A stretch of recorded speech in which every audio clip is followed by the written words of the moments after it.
बिस्मिल्लाहिर्रहमानिर्रहीम।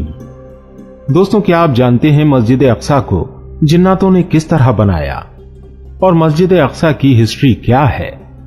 आज की इस इंफॉर्मेटिव वीडियो में हम आपको यही कुछ बताने वाले हैं। मस्जिद अक्सा इस्लाम के 3 मुकद्दस तरीन मकामात में से एक है।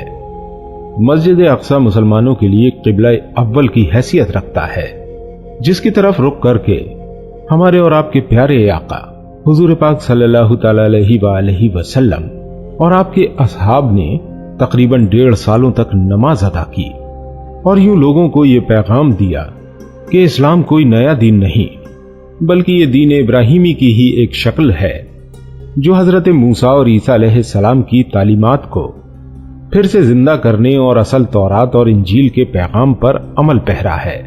दोस्तों, मेराज का वाकया इस बात की दलील थी कि मस्जिद अक्सा कितनी खास है। नबी पाक सल्लल्लाहु तआला अलैहि वसल्लम का तमाम अंबिया इकराम की इमामत करवाना कोई मामूली वाकया नहीं था। गरज ये कि यरूशलेम इस्लाम, ईसाइयत और यहूदियत तीनों मज़ाहिब के नजदीक मुकद्दस तरीन मकाम है। ये इलाका पैगंबरों की सरजमीन रहा है, जहां बेशुमार नबी भेजे गए। कुरान मजीद में अल्लाह पाक ने इस सरजमीन के बारे में सूरह अराफ में फरमाया, और हमने उस कौम को कि जिसको कमजोर बनाया गया था उस सरजमीन के मशरिक व मगरिब का वारिस बनाया, कि जिस सरजमीन में हमने बरकत रखी है।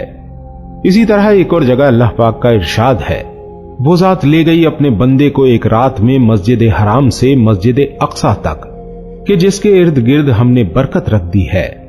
दोस्तों, इन आयात में जिस बाबरकत जमीन का जिक्र है वो बैतुल मुकद्दस और उसके आसपास के इलाके हैं। हदीस मुबारका में हुजूर पाक सल्लल्लाहु तआला अलैहि वसल्लम ने मस्जिद अक्सा की फजीलत बयान की है।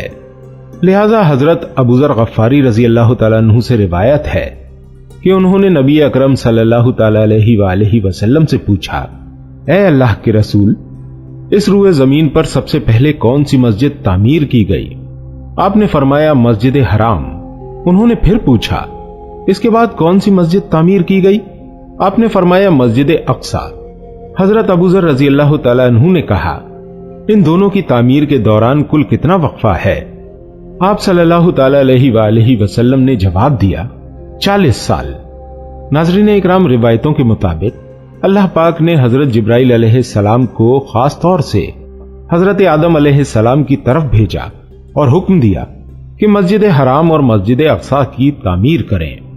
इब्ने हशाम ने अपनी तारीख में लिखा है कि जब बनी इसराइल फिलिस्तीन में मजबूत हुए और उनकी रियासत कायम हुई, तो हजरत दाऊद अलैहिस्सलाम ने बैतुल मुकद्दस की दोबारा बुनियाद रखी और फिर उनके जानशीन और फर्जंद हजरत सुलेमान अलैहिस्सलाम ने मस्जिद अक्सा की मुकम्मल तामीर फरमाई। गरज ये कि अहदीस और तारीखी रिवायतों से ये पता चलता है कि बैतुल मुकद्दस को कई मरहलों में बार बार तामीर किया गया, जिसकी तस्दीक कई पैगंबरों ने की। मस्जिद अक्सा की मुकम्मल तामीर हजरत सुलेमान अलैहिस्सलाम के दौर में हुई, जिनकी ताईद न सिर्फ इस्लामी बल्कि इसराइली रिवायतों में भी मिलती है। हजरत सुलेमान अलैहिस्सलाम अल्लाह पाक के जलीलुल कद्र पैगंबर हैं। इनकी सल्तनत मशरिक से मगरिब तक थी और इंसानों के साथ साथ चरिंदो परिंद, जानवर, हैवानात और जिन्नात पर भी आपने हुकूमत की। जिन्नात आप अलैहिस्सलाम के ताबे और फरमाबरदार थे। अल्लाह पाक ने जिन्नात को आपके ताबे कर दिया था, जो हुकूमती उमूर में हजरत सुलेमान अलैहिस्सलाम के हुक्म की तामील किया करते और बड़े बड़े काम सरअंजाम देते। लिहाजा मस्जिद अक्सा के तामीरी काम में हजरत सुलेमान अलैहिस्सलाम ने जिन्नातों को भी लगाया।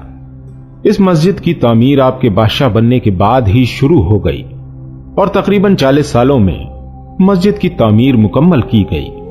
जहां पर इस मस्जिद की तामीर हो रही थी, वहां पर हजरत सुलेमान अलैहिस्सलाम ने शीशे का एक हुजरा बनवाया था, जिसके अंदर आप इबादत किया करते थे। आप अपने असा के सहारे खड़े रहते और अल्लाह की इबादत में मशगूल रहा करते। ये इबादत काफी तवील होती थी। आप कई कई दिन या 1 महीने ऐसे ही खड़े रहते और जिन्नात अपने कामों में मशगूल रहा करते। जब हजरत सुलेमान अलैहिस्सलाम को यह इल्म हुआ कि जल्द ही आपकी वफात होने वाली है, तो आपने अल्लाह से दुआ की कि ऐसा मौजज़ा सादिर हो जाए कि इन जिन्नों को आपकी वफात का इल्म ना हो और वो इसी तरह अपने कामों में मसरूफ रहकर मस्जिद की तामीर मुकम्मल कर दें। लिहाजा इसी हुजरे के अंदर जब आप इबादत में मसरूफ थे तो आप अलैहिस्सलाम की रूह कब्ज कर ली गई, लेकिन उस असा के सहारे आप अलैहिस्सलाम का जिस्म मुबारक वैसे ही खड़ा रहा और जिन्नात ये समझते रहे कि आप अलैहिस्सलाम इबादत में मशगूल हैं। नाज़रीन इकराम, दरअसल पैगंबरों के जिस्म मुबारक कभी सड़ते नहीं, ना ही जमीन की मिट्टी उन्हें खा सकती है।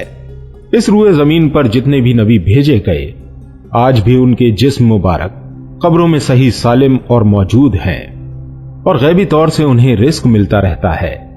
लिहाजा हजरत सुलेमान अलैहिस्सलाम वफात के कई सालों बाद तक उसी जगह पर असा के सहारे खड़े रहे। आखिरकार जब उस लकड़ी के डंडे को दीमक खाने लगी और वो लाठी कमजोर हो गई तो आपका मुबारक जिस्म जमीन की तरफ झुकने लगा और तब जिन्नातों को ये इल्म हुआ कि हजरत सुलेमान अलैहिस्सलाम की तो वफात हो चुकी है। दोस्तों, इस वाक़े को अल्लाह पाक ने सूरे सबा में कुछ यूं बयान किया है जिसका तर्जुमा है, फिर जब हमने उस पर मौत का हुक्म भेजा तो जिन्नों को उसकी मौत का इल्म न हुआ मगर जमीन की दीमक उनकी असा खाती रही और जब सुलेमान जमीन पर आए तो जिन्नों पर वो हकीकत खुल गई। अगर वो गैब जानते तो इस ख्वारी के अजाब में ना होते। नाजरीन, इस वाक़े से पहले लोग ये समझा करते थे कि जिन्नातों को गैब का इल्म होता है। अल्लाह पाक ने लोगों के इस भ्रम को भी तोड़ा और इस तरह के वाकयात हम सबकी इबरत के लिए भी मौजूद रखे। दोस्तों, उम्मीद करते हैं ये छोटी सी वीडियो आपको पसंद आई होगी। वीडियो अगर आपको पसंद आई हो तो इस वीडियो को अपने तमाम दोस्तों के साथ शेयर जरूर कीजिएगा। मिलते हैं आपसे अगली किसी वीडियो के साथ, तब तक अपनी खास दुआओं में मुझे जरूर याद रखिएगा। अस्सलामु अलैकुम व रहमतुल्लाहि व बरकातुहू।